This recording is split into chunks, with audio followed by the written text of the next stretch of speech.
দেখছিস আমার এবার 3টে পাঞ্জাবি। ওরে বাবা, আমিও তো 5টা কিনেছি। ঈদ মানে স্টাইল। তোরা ঈদ মাস জামা কাপড় বুঝিস নাকি?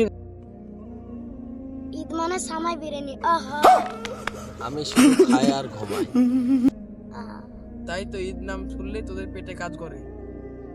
ঈদ শুধু আনন্দের না, এটা ভাগ করে নেওয়ার দিন।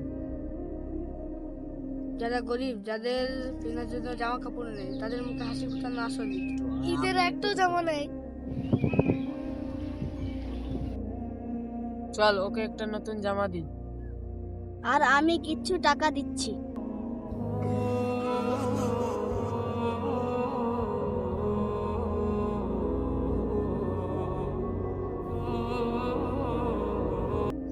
এবার আমার বিরিয়ানির ভাগ থেকে কেউ খাওয়াবি না। ঈদ কিন্তু নিজের খুশির জন্য না, সবার মুখে হাসি ফোটানোর নামই ঈদ। ঈদ মুবারক।